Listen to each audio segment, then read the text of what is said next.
He was definitely not expecting to see that. Everyone is having a great time at Kang Hyan's welcome party, except Kang Hyan. He just wants to go home while the elderly villagers annoy him with questions. Minho and his wife seem to be the only normal people there. Kang Hyan asks them if the village always celebrates like this when someone new arrives. Minho's wife tells him that since they're a small village, they try to be close with each other.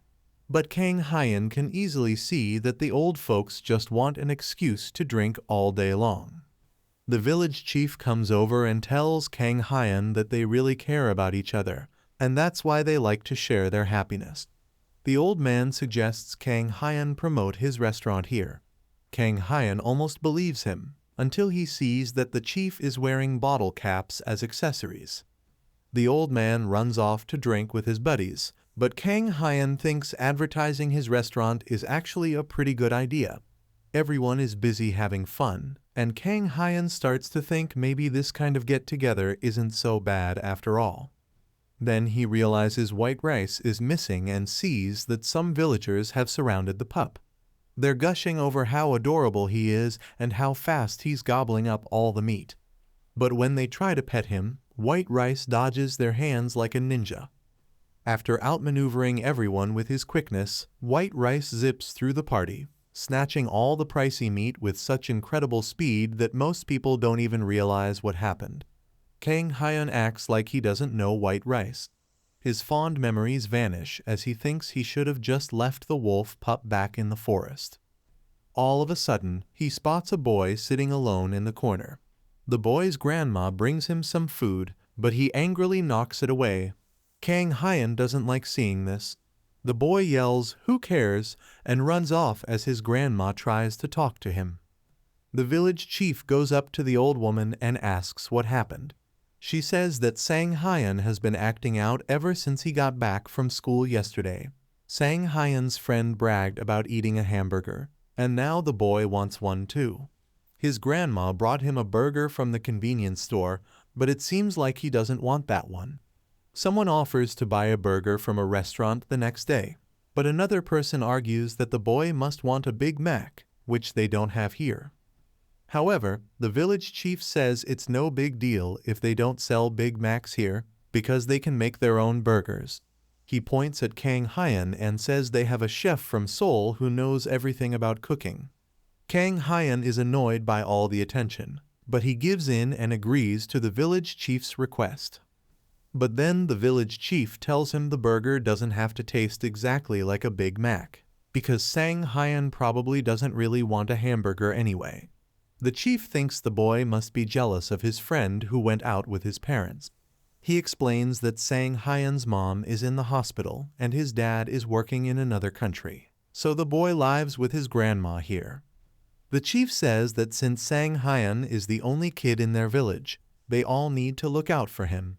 Kang Hyan has a little more respect for the village chief now, seeing how he knows what's going on with everyone. But that respect drops fast when he notices some empty bottles tied around the chief's waist. That night, Kang Hyan thinks he can easily make hamburgers since he studied in America. But he never actually tried a Big Mac because all he did was study while he was there. However, he feels like he should at least do this much for the villagers, because his pet wolf is going to eat all their meat. White Rice gets nervous when he hears that and tries to act all cute to get on Kang Hyan's good side.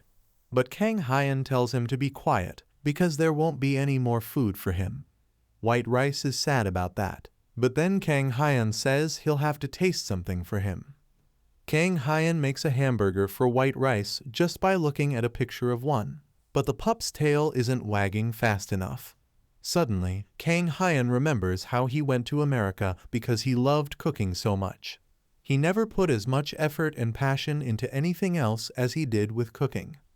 He wonders what his past self would think if he saw him now. He's not happy that he's trying to make a cheap copy of a burger just to please a kid. And he doesn't like that the village chief said it doesn't need to taste the same as the real thing. Kang Hyan ties on his apron and puts on his chef's hat. He says he's never cooked half-heartedly before and he's not about to start now. The next day, Kang Hyun is busy working his magic in the kitchen. Sang Hyun is waiting in the restaurant with his grandma, Minho, and Minho's wife. They try to get the boy excited by telling him Kang Hyun can cook anything, but he's not really in a good mood. All of a sudden, Kang Hyun comes out with a hamburger that looks absolutely amazing. Sang Hyun takes a bite and feels the taste of freedom in his mouth. He excitedly turns to his grandma and tells her how delicious the burger is. The old lady smiles, happy to see her grandson in a good mood at last. But then Sang Hyun suddenly gets upset as he feels guilty. He admits that he only wanted to see his mom. He explains that he demanded a fancy burger because he thought his grandma would take him to Seoul to get one, and then he could visit his mom while they were there. Sang Hyun starts crying and apologizes to his grandma for acting rude. She gently holds his face in her hands. She hugs him and apologizes for not realizing how much he was hurting all by himself. Sang Hyun cries and says he's okay living with her, and they both say sorry to each other. Out of nowhere, Kang Hyun says he's going to Seoul soon and asks the boy if he wants to come along. Sang Hyun is shocked to hear that. Kang Hyun tells him they can stop by the place he wants to visit and have a burger together while they're there. The boy's face lights up when he hears that. His grandma thanks Kang Hyun, and only then does he realize he got a little carried away. But seeing how happy Sang Hyun and his grandma are, he thinks it won't be too much trouble after all. Later, Kang Hyun looks in his fridge and wonders if he should pack some leftovers and go camping with them. White Rice's ears perk up when he hears the word camping. The pup comes up to Kang Hyun, who is thinking that he won't have any free time to go camping once the restaurant opens.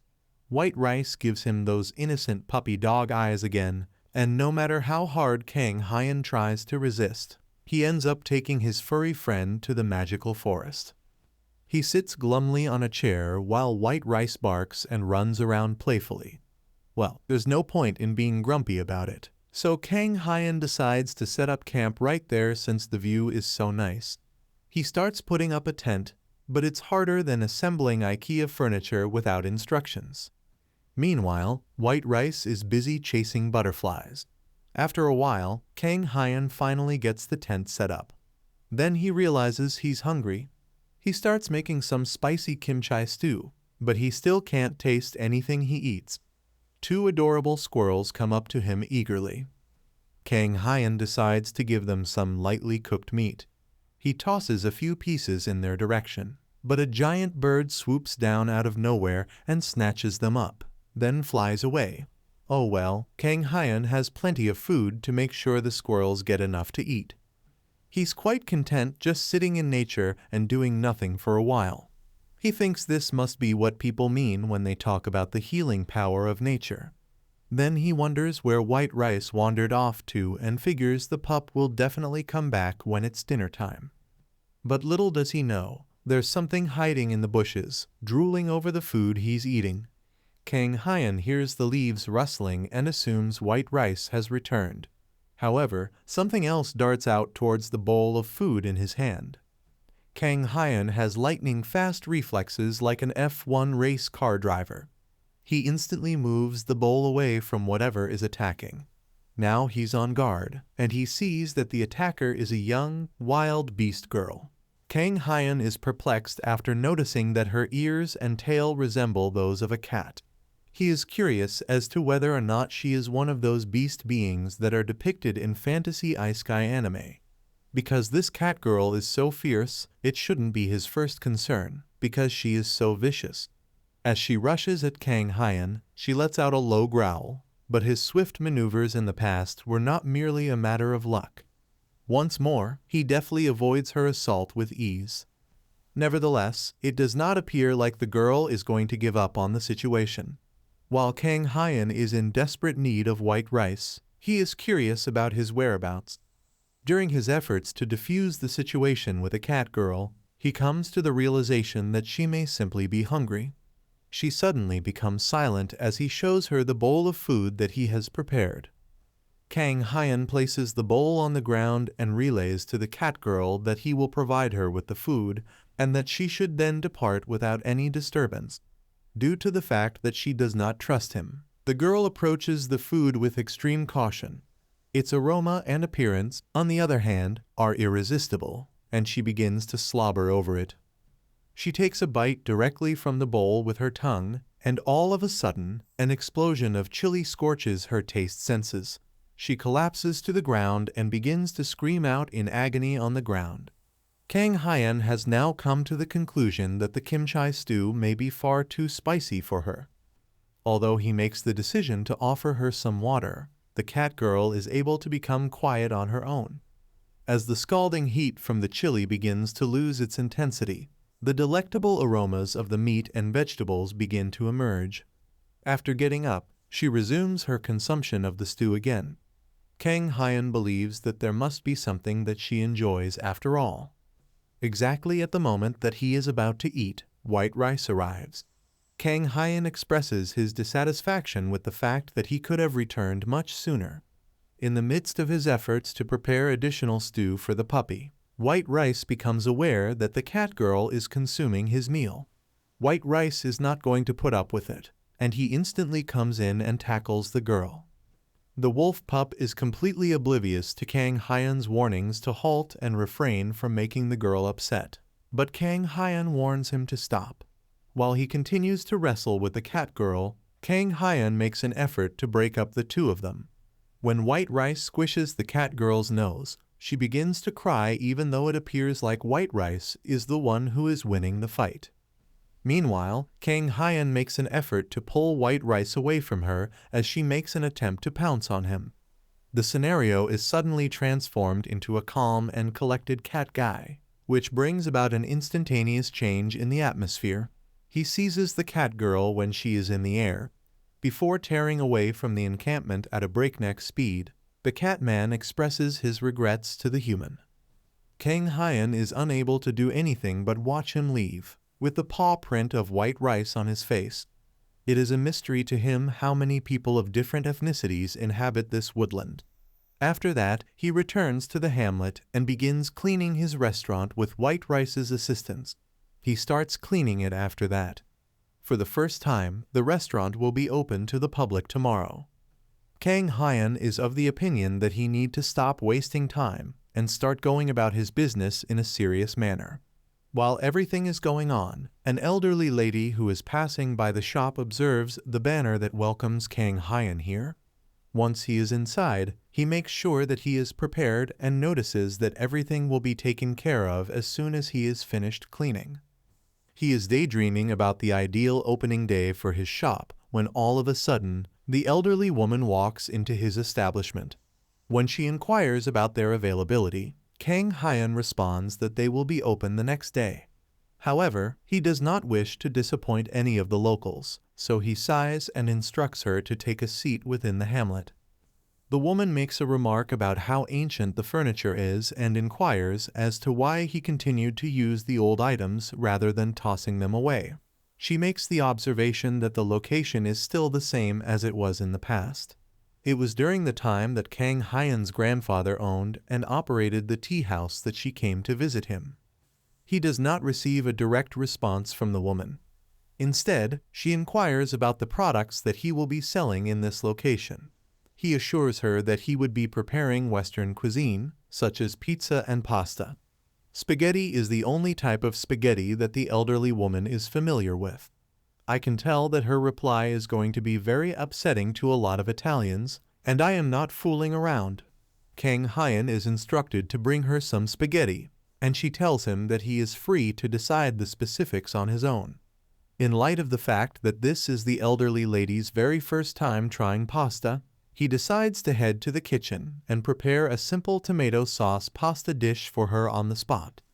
The fact that he treats her as if she were his very first customer is the reason he prepares everything to perfection.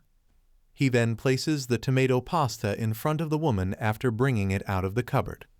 Kang Hyan is anxious about what she would think because, despite the fact that he was unable to taste the pasta himself, he has received a lot of praises on it in the past. While she is asking Kang Hyan how much it costs, the elderly lady takes a bite of the food and her face takes on a grim expression. The way she responded has completely perplexed him. Exactly at that moment, the leader of the village walks into the shop to inquire about Kang Hyan's well-being.